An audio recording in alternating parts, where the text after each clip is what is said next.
Welcome to my channel Hariom technical सत्तर सत्यंतर। आज आपको दोस्तों मैं एलईडी लैंप के विषय में जानकारी दूंगा कि एलईडी लैंप यदि आपका ख़राब हो गया है और सही ढंग से नहीं चल पा रहा है तो उसके विषय में संपूर्ण जानकारी दूंगा और इसमें होने वाले फॉल्ट्स के विषय में जानकारी दूंगा। बने रहिए मेरे वीडियो पर।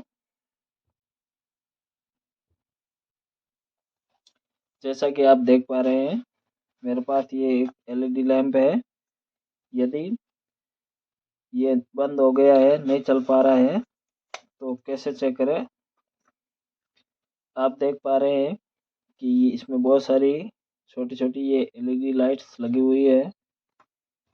कई बार ये लाइट्स कमज़ोर या अंदरूनी शॉर्ट होने की वजह से नहीं चल पाती है और आपको पता होना चाहिए कि ये सारी लाइट सीरीज में ऐड है, सीरीज में कार्य करती है। इसमें से कोई भी एक लाइट ख़राब होने पर टोटल सिस्टम बंद हो जाता है, कार्य नहीं करता है, पूरी लाइटें काम नहीं करती है। और इसको चेक करने का सही तरीका है कि दोस्तों इसको एसी वोल्टेज में होल्डर के माध्यम से कनेक्ट करके आप इसको इस तरह से होल्डर से कनेक्ट करके चिमटी के माध्यम से आप इस तरह से डायरेक्ट करके एक एक एलईडी को चेक कर सकते हैं जो ख़राब है। ये एक यदि ये ख़राब है तो सारी लाइटें जल उठेगी। जो लाइट ख़राब है उस पर आपको डायरेक्ट करते ही सारी लाइट इंडिकेट यानी चालू हो जाएगी। एक प्रोसेस तो ये रही जिससे आप पता कर सकते हैं कि हमारी एलईडी लैंप क्यों नहीं चल रहा है। दूसरी स्थिति में आप दोस्तों यदि लैंप बंद है तो इसकी पावर सप्लाई होती है, ये अलग अलग लाइट में अलग अलग तरह की होती है, अलग अलग कंपनी वाइज, जिससे आप इसकी पावर सप्लाई को भी चेक कर सकते हैं कि पावर सप्लाई वोल्टेज निकाल रही है या नहीं निकाल रही है। इस वजह से एलईडी नहीं चल पा रही है। तो इससे पहले सबसे पहले आपको इसमें फ्यूज रेजिस्टेंस दी होती है, इसमें ये है और सब में होती है फ्यूज रेजिस्टेंस, जिससे आप चेक करके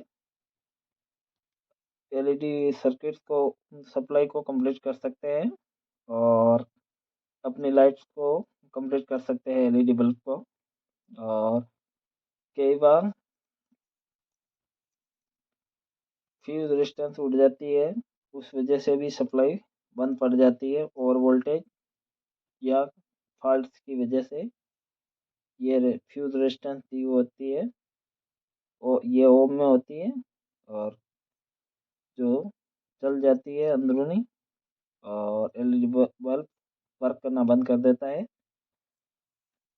और तीसरी स्टेप में आपको ये देखना है, ये एलईडी लाइट है जो पूर्ण रूप से नहीं जलती है, फ्लिकरिंग करती है, बंद चालू जब जब करती रहती है। जैसे कि आप समझ रहे हैं कि जब जब करती रहती है, ये फ्लिकरिंग की वजह है। इसमें से कोई भी एक एलईडी लैंप है जो कमज़ोर हो चुका है, जो पूर्ण रूप से सही ढंग से कार्य नहीं करता है, तो दूसरे एलईडी बल्ब लैंप को सप्लाई सही ढंग से नहीं मिल पाती है। यह भी एक मेन वजह है जिस वजह से ये एलईडी सही ढंग से कार्य नहीं करती है। और दूसरी स्टेप में बताऊं तो आपको इसके ये टर्मिनल है जिन पे जंग लगने की वजह से एसी सप्लाई सही ढंग से इनको नहीं मिल पाती है। आप फाइल या एमरी पेपर की मदद से इनको सॉफ्ट या सोल्डर की मदद से सॉफ्ट करके भी ये फॉल्ट दूर कर सकते हैं। और तीसरी स्टेप में यदि आपका इमरजेंसी लैंप 5 या 10 मिनट चलने के बाद बंद हो जाता है लाइट कटने पर, तो आपको इस सिचुएशन में आपको इसको एलईडी लैंप को खोल लेना है और अच्छी तरह से खोल लेना है उसके पश्चात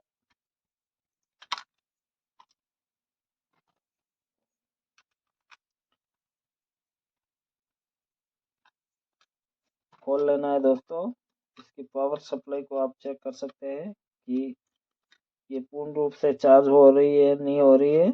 और दूसरी स्टेप में आप इसकी बैटरी पे एक्सपायर डेट एवं बैटरी चेंज करके भी इस फॉल्ट को दूर कर सकते हैं। कई बार कई समय से बैटरी लगी हुई होती है और कई टाइम बाद ये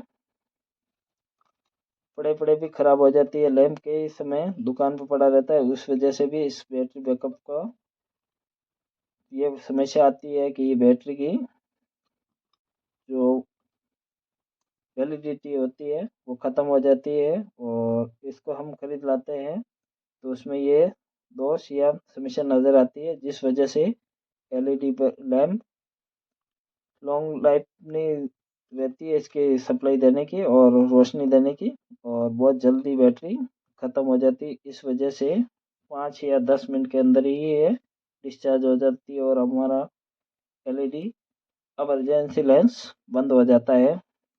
और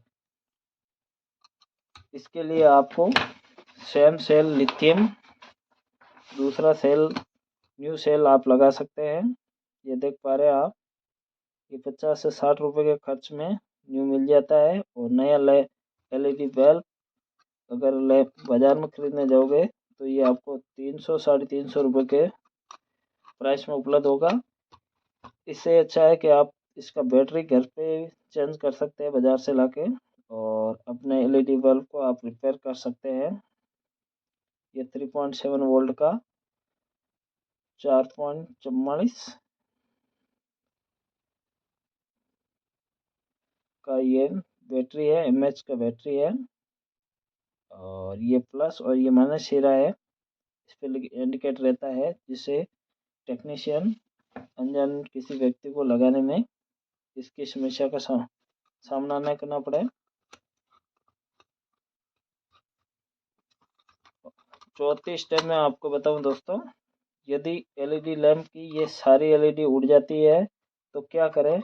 इसके लिए आपको मार्केट में 15 से 20 रुपए के बीच में न्यू सर्किट अवेलेबल होती है, जिसमें आप देख पा रहे हैं एक रेक्टिफायर और रेगुलेट आईसी लगी हुई होती है। ये डायरेक्ट एसी पे वर्क करता है। एसी सर्किट चेंज करके भी आप अपने एलईडी लैंप को घर पे आसानी से रिपेयर कर सकते हैं। जैसा आप देख पा रहे हैं, ये फेस ये न्यूट्रल दोनों सप्लाई के वायर्स हैं। और ये रेक्टिफायर सर्किट लगा हुआ है, डायोड सेट।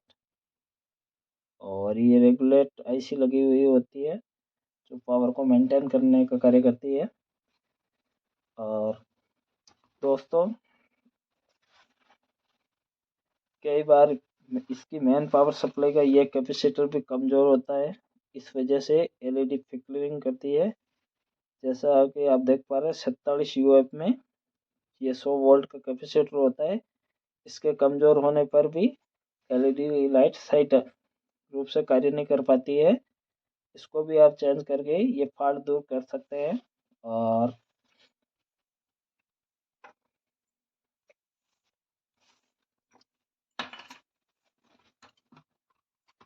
इमरजेंसी की लैंप की उम्र या आयु बढ़ाने सप्लाई की आयु बढ़ाने के लिए बढ़ाने के लिए आप बैटरी को ज़रूर चेंज कर लें। और आप इसको आसानी से अपने घर पे बदल सकते हैं।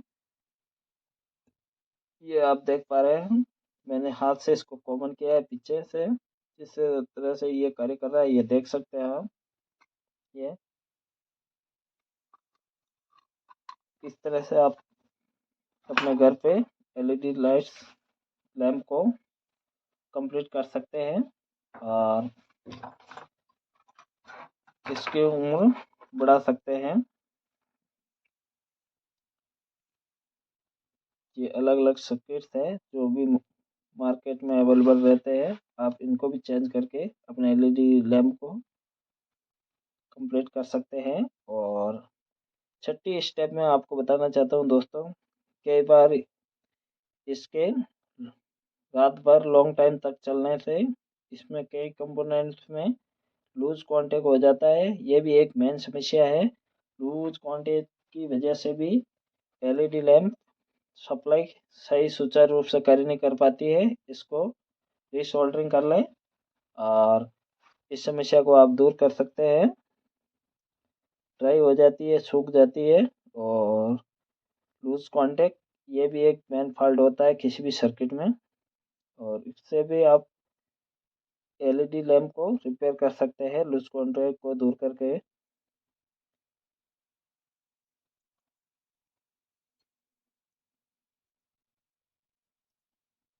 जैसा कि आप देख पा रहे हैं, ये दूसरी कंपनी का है। इसमें ये रेगुलेटर आईसी, ये 3 रेजिस्टेंस लगे हुए हैं और एक एसएम और एक फिल्टर, 3 पीएफ एक कॉइल्स के माध्यम से बनाया गया है इसको।